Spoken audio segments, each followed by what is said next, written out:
So after watching the disaster that was Taken 3, I've watched Selma. And I was looking forward to this. Like, I remember walking out of Taken 3. I, like, literally walked, like, Taken 3 ended. I walked over, like, a couple theaters and went over to see Selma. And the previews were starting. I was like, sweet. I don't have to sit for commercials. I sat for, like, 20 minutes of preview still. But anyways, yeah, I've been wanting to see Selma since I saw the preview for it. It looked interesting. I'm a fan of history.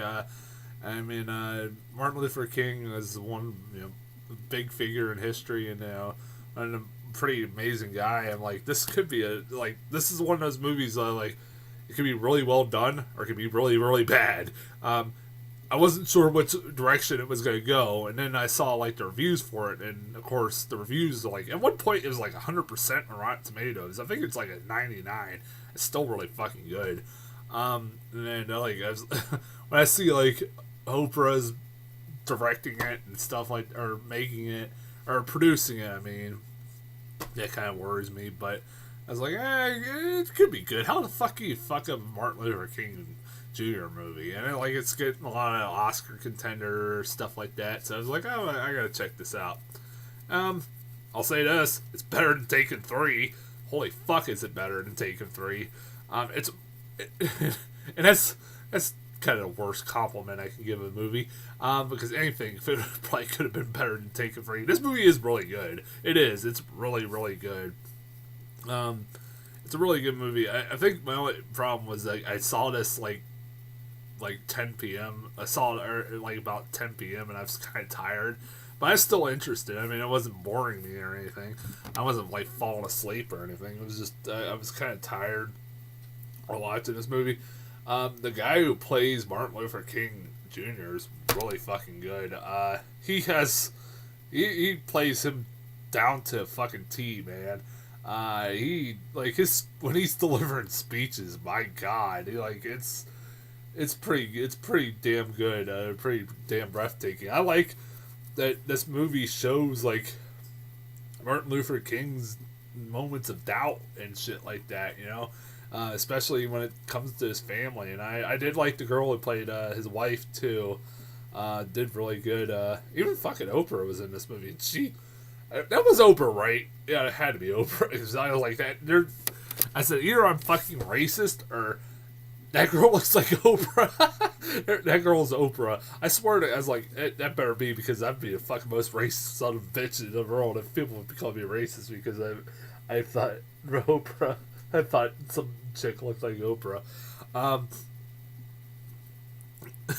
But anyways, I liked the main guy in this movie. I forgot what his name was. I never seen him in anything up to this point.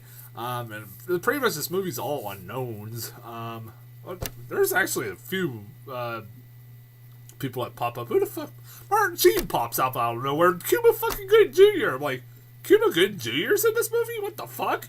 I'm like, what the? It's like, the hell? Like, literally, like, it's like, this is the first movie I think I've seen him in, like, since The Butler. Why the fuck? It's kind of sad. I like Cuba Gooding Jr. He just has made some really bad career choices. And, like, Martin Sheen, like I said, pops up. It's nice to see Tim Roth in a movie. I was actually kind of cracking up because I was watching Taken 3. I swear one of the Russians looked like Tim Roth. And I was like, is that Tim Roth? And then the next movie I watched, Tim Roth's in it. Like, oh. I was like, that's pretty funny. And really, this movie, I don't have much to talk about. I mean, I will say this. It is kind of funny, like, I see Taken 3, and they don't want to fucking show any violence whatsoever. But then I watch Selma, it's a PG-13 also. And this movie should know what kind of fucking PG-13 movie you're getting in, like, the first 10 minutes. There's a scene where this literally, I'm like, what the fuck? Like, where there's these children walking in a church, on a stairwell of a church. They're just talking, and boom! Just blows, the church blows up, and I'm like, what the fuck? It's like, my reaction was like, that fucking came out of nowhere. Like, I remember just sitting there kind of like, All right, let's watch this. I was just sitting there like, yeah, watch these kids talk. I like, what the? That's pretty much my exact reaction. I was like, it's like, holy shit! And they just show dead kids just laying there, dead, bloodied. You're like, what the fuck? I'm sitting there like, what the fuck? So Taken 3 can't get away with that, but this movie can. This movie does push the limits, I think, on keeping it PG-13. I mean, it does use the N word a lot, and also does use the F word a lot, which is really surprising for a PG-13 movie. I know the N word, it kind of gets a little leeway, especially if you're a black director. I'm just saying. Um, if you're Tarantino, you're gonna get fucking R rating and a fucking backlash because you used the N word. I still think it's a little fucking hypocritical, but whatever. That's another rant for another time. But I can understand. Like I said, I have no problem with them using that because it's, it was the times. That word was appropriate. This movie is like a movie that is something that needs to be seen nowadays because we have a lot of the same problems. Even though civil rights is, was given and stuff like that, there are a lot of still not just blacks. We still have a lot of the same problems where there's inequality and not. I mean, blacks still have inequality too. I'm not saying that, but like there's all kinds of minorities that are having the same problem. Maybe not to the extreme that the blacks were. Again, this is one of those movies where I'm sitting there like, fuck it, I hate you being white right now. I was the only white person in that movie theater. There was like a couple people, and of course I was the only white person. I kind of felt weird. But I know that sounds really racist, but I'm just saying. Speaking of fucking goddamn it, I guess I should talk about. God, because this give me. All right, I'm a person that don't bitch. Like, I don't want to play into racial stereotypes whatsoever, but this has got to be said. This is going back to Taken 3 for a second. One of the worst things about my movie theater experience last night was there was these group of black girls that went to see Taken 3, and they talked and talked and talked and talked and talked, and they talked really loud, and they talked like a normal, like any fucking stereotypical black person in a movie theater, like, oh my god, don't do that, like, I'm not joking, that is like fucking like the dialogue I heard back. It was fucking obnoxious. I am sorry if that sounds racist, but fuck them. I mean, they're living up to the stereotype, the loud black girl in a fucking movie theater. It felt like I was watching the open. What was that opening scene? Wasn't that the scene? There was a scene in a Scary Movie. Now I'm just fucking going on different rants now, because I feel bad because I like Taken, or I like Selma, and there's not much to talk about. Like I said, it's brutal. It is brutal as fuck. I like that it was brutal. You deal with a subject that's very hard to watch. There's some scenes that are really hard to watch. That bridge scene is really hard to watch. Shit. Again, like I said, Taken 3, people get shot in the head. There's no blood, but this movie, they didn't shy away from the blood, and I'm glad they didn't. I mean, that would have felt wrong and been an injustice to the people that, died to do what, for civil rights and stuff. This movie is really good. It's really good, and it's obvious that this movie did a lot of research. There's a lot of research done. I hear there's been a backlash about the portrayal of Lyndon B. Johnson in this. I can see why. I'm not sure what is accurate and what isn't. I mean, only Martin Luther King Jr. and maybe Lyndon B. Johnson know that. And also probably some of the people close to him, but I don't know what was accurate, what wasn't. I'm sure there was stuff made up, and from what I've been told, this movie is pretty goddamn accurate. You could tell a lot of research went into this goddamn movie. Like, there's like points, like there's records of like when Martin Luther King's talking to somebody, and like they show like Martin Luther King talked to so and so and so on this day at this time. I was like, well, it's like the only reason that would be on files because the FBI, or who's it, J. Edgar Hoover, who the hell played him in this movie? I forget who did.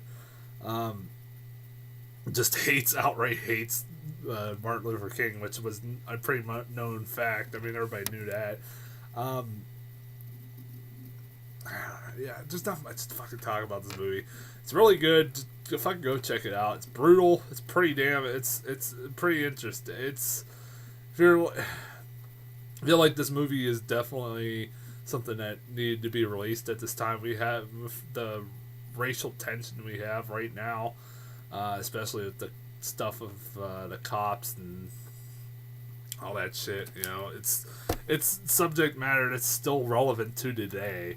I mean, yeah, you know, blacks are given the right to vote and shit like that, and are not getting beaten in billy clubs, and well, they are still. What am I talking about? Sometimes they're just getting fucking shot. But you know, yeah, it's that's another subject for another time. I'm not. I'm not the person to be talking about that really. Anyways, let's change the subject now. As far as trailers, I got the new review or the new trailer for the second best exotic marigold hotel. Didn't see the first one. I heard really good things about it, and this movie doesn't look that bad. It's just the only thing that's notable is that they got Richard Gere in it now, and all the ladies are fucking swooning over him. I heard really good things about it. I mean, I'll check out the first one, and maybe I'll see the second one. I heard really good things about it. I had a lot of people I really like is Bill Nighy, Judi Dench, people shit like a lot of great actresses and actors. McFarland USA, and typical sports movie. Kevin Costner's a guy who's a PE teacher that sees these fast Mexicans. I'm not joking there. Running around the fields or something like that, and he wants to make a track team and stuff like that, and it's an inspirational blah blah blah. I couldn't care. And you've seen it once, you've seen it again. Like if you've seen a movie like this once before, you've seen them all pretty much. I mean, I don't hate these movies, but I'm not just. I mean, I saw $1 Million Arm, and it's that is about as stereotypical of a sports movie as it gets. And then I got Women in Gold. That was an interesting movie. Helen Mirren. It's I almost forget the plot for this movie. It's Helen Mirren and Ryan Reynolds, which is a weird combination. Where the most famous painting in Austria was stolen from. Forget the fuck. But it was stolen, and Helen Mirren's the descendant of the owner of the painting and wants it back, and they're suing the country of Austria. Pretty funny. Apparently it's a true story, and she was like World War II survivor from Germany that all her friends got killed and shit like that. It's like it could be interesting. Helen Mirren, it's fuck. It's one of those movies like if it would have been released like months earlier, it would have been nominated for Oscars. It didn't look bad. But that's trailers. I don't know when I'm gonna be back again. I'll be back next week with what the hell's out? Wedding Ringer, American Sniper, and Black Hat. All movies I kind of want to see. Also, I'm gonna try to get since I missed a review last week, I'm gonna try to put one in here somewhere. Probably like for top 5 or something like that.